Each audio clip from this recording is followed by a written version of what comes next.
Hello my friends and welcome, my name is Dennis, and unfortunately this time we have one more aviation accident to review. Happened to this Bombardier CRJ-700 of the American Airlines in Washington, D.C. It was the mid-air collision between this regional jet and the United States military helicopter Sikorsky UH-60. And let's play the track of this airplane. It was the flight from Kansas, Wichita towards Washington, D.C. Kind of the long flight for this regional jet. And the airplane collided with the helicopter right on the approach for the runway 33. So actually the aircraft was performing the approach on this runway, runway 01, but ATC requested pilots whether they're capable to change their approach for runway 33, which is shorter, but for the landing it's not critical. That's why pilots perform so-called circle to land maneuver for the runway 33. You may also call it the sidestep approach in this case because this angle is not that huge, but still it is the part of the circle to land procedure which requires you initially to maintain the instrument approach, and then you reach your minimum descent altitude, you just go to the other runway visually. But at this time there was the helicopter flying in this area and it was crossing the heading of the airplane. And here's where the collision happened at roughly 400 feet. So again, here is the runway and the flight path ends just in the water. So at 400 feet the airplane was at the proper approach speed. Well, maybe a little left of track, but it's hard to tell because after all it's the Flight Radar 24. It's not like legit data coming from the flight data recorders. And here's the photo of this particular airplane. I personally like CRJs, they look fantastic, and I guess it was not the technical factor in this case, it was human factor because collision happened. And this is the report from the Aviation Herald. They say that there were 60 passengers and 4 crew members on board of the airplane. And they confirmed that the airplane was approaching runway 01 and then was asked by Tower whether they could land for runway 33, which the crew affirmed. Again, this airport, Nationals DC, is very busy. So the air traffic control manipulates with traffic to have more of the gaps between the airplanes and to operate basically the airfield more efficiently. However, as a pilot, or it's better to say as a captain, you always bear responsibility for your personal flight. So it's up to the pilots to agree with ATC proposal or not. Like, can you change for runway 33? Okay, you should understand that it requires more efforts to perform circle to land, basically visual approach during the night time. So you should understand, have you briefed this possible outcome during your approach briefing? Have you calculated the landing distance performance based on the wind and conditions for particular runway? Or you just agree with ATC but you have like more stress in this case? Like, it's nothing outstanding, it's not an emergency, but still the conditions are different, way different. So then the pilots finished their maneuver for runway 01 and they started circle land for runway 33. They were more focused on approach, so the situational awareness, if you concentrate on particular task, drops. Plus, according to the circle to land approach specifics, well, I don't know about FAA regulations, but in Europe you should switch the autopilot off if you are descending below minimum descent altitude for approach. So I assume, and in this case I guess it was 100%, that on the final approach here the autopilot was switched off. Maybe it was switched off well before. And if the pilot flying was captain, he was concentrated right on approach and he didn't see the traffic coming from the right. Only the first officer, so co-pilot here, could see the traffic or helicopter coming. Throughout my airline pilot career, I got many of the requests from ATC that were, let's say, not comfortable for me personally.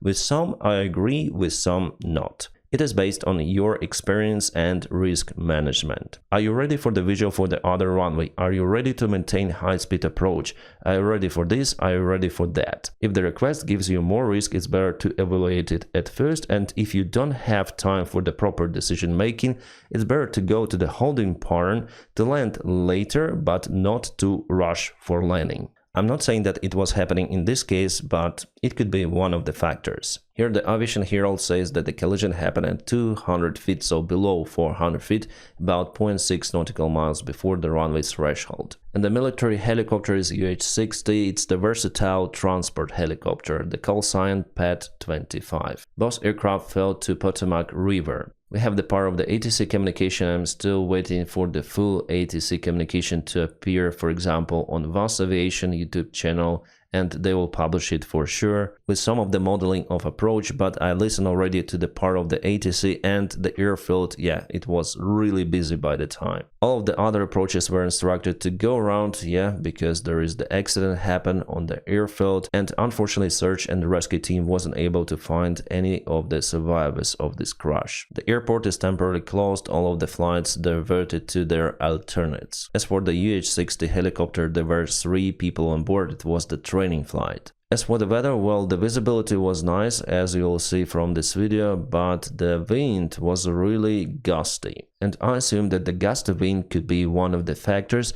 which deflected the attention of both of the crews of the helicopter and of the airplane. Pilots of CRJ-700 were performing the maneuvers, so they monitor flight path, airspeed. On the helicopter side, it was the training flight, so pilots also could be focused on maintaining flight parameters, basically flight path, altitude, airspeed. And the composition of those outside factors a little bit rushed, and you have to change the runway if you are not prepared for that before. So everything of that might lower your situational awareness. That's I know from personal practice. And here's the video of the collision itself. So here's the bright light. You can see this is the CRJ-700 approaching towards us, and here you can see the small light dimmed. It's the helicopter, and one more traffic departed the other runway. So let's see next. Both of the aircraft were approaching each other, and then the collision happens, and yeah, unfortunately there are lots of the life losses. No one survived that. And here's the zoomed out image. During the nighttime, it is always challenging to perform visual approaches, circle to land approaches, or side step, as in this case, because first of all you have lots of the lights below you, so you need to identify the runway properly and also the other traffic. So for the CRJ pilot, the helicopter could be one of those lights of the cities because airplane was approaching from above. Well, it was just a light elevation, but probably enough to see helicopter on a background of the city. But at the same time, on those UH-60 helicopters, you have kind of the big canopy, which allows you to see here, to the side, to the front, to the bottom. So it's good to see the other traffic. Why didn't they see the airplane coming? It's a big question. And we already have the video from the VAS Aviation. I'm gonna put it in the video description just below for you to see. Here we'll have the air traffic communication and the modeling of the crash. So to watch it fully, go to this channel, and here we'll see and listen to everything. The air traffic controller here asks helicopter whether they have the CRJ inside. CRJ in flight. Pass 25, pass line is CRJ. And we don't have the response from the helicopter recorded. It means that they operate on the different frequency. So the same ATC, in this case tower, operates 2 of the aircraft on different frequencies. I always thought, guys, that it's not really safe to have the other traffic on different frequency in such a close proximity, but it's the usual stuff for the military. However, not in the country I am in. Yes, they have their own frequency for internal use, but then they fly in some certain area for the safety. They operate the frequency of particular sector for everyone to understand that they are there. Well, maybe because we have lots of the mountains here, but in this case it was, I guess, also a factor because pilots of CRJ, they didn't understand, I guess, of what really Pad 25 was and the location of the other conflicting traffic. And the air traffic controller asked helicopter to proceed behind CRJ. Behind it means that the CRJ lands, the helicopter should go and cross this river. Let's continue to watch it. So they're coming together. American 4782 by bat number and visual. American 472 Washington 1 star 32017.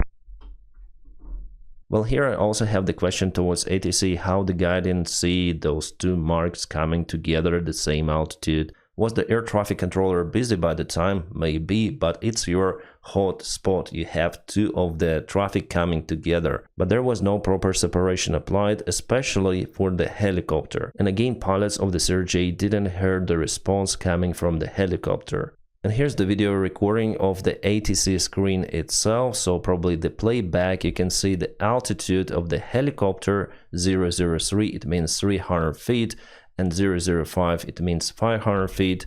So CRJ is descending. You have some of the warning signals. That's basically on the screen. and air traffic controller did absolutely nothing to provide separation, especially again given the signals for the helicopter.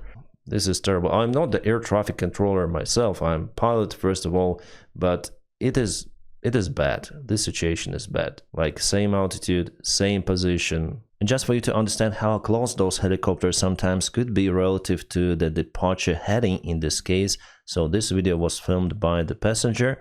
On departure, we can see two of the UH-60 helicopters down here. But sometimes they may cross this river. But there was also the question about the TCAS system. Well, at this low altitude, the TCAS system is just simply disabled for resolution advisory. The resolution advisory means then the pilots receive command to climb or descend. It is a very smart system to avoid mid-air collisions, but it operates on altitudes above 1,000 feet for resolution advisory. But still, you have a traffic advisory. The traffic advisory is then you see this yellow circle. It shows you the position of the traffic relative to you. This arrow shows whether traffic descends or climbs, so if the arrow goes down, it means the traffic is descending. And here's the traffic elevation relative to you. A design of this instrument could be different, depends on the airplane you fly, but the symbols and indications, they stay the same. So below 1,000 feet, the instrument will not tell you, for example, as in this case, climb, maintain this vertical speed. As you can see here, necessary vertical speed. If you go to the red sector, it's dangerous. You may collide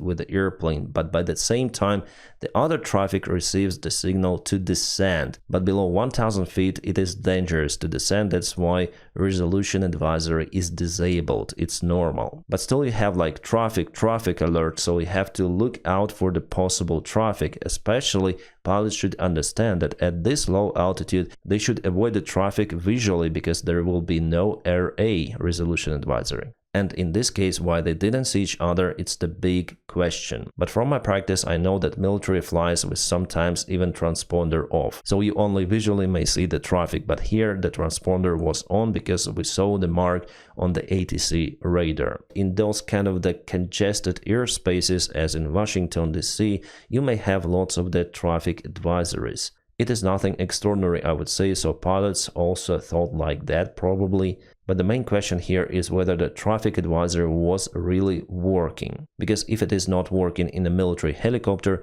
you'll not have it as well in the airplane. The TCAS systems on both of the traffic, they communicate between each other, just for you to understand. So yeah guys, sadly the outcome of this event is just terrible. And I hope that investigation team will find out the reason why it happened. There were also some of the comments from the main politicians of the United States, but I don't think that it's the proper way to do it, at least from their side. Safe flights for you, my friends. Ciao.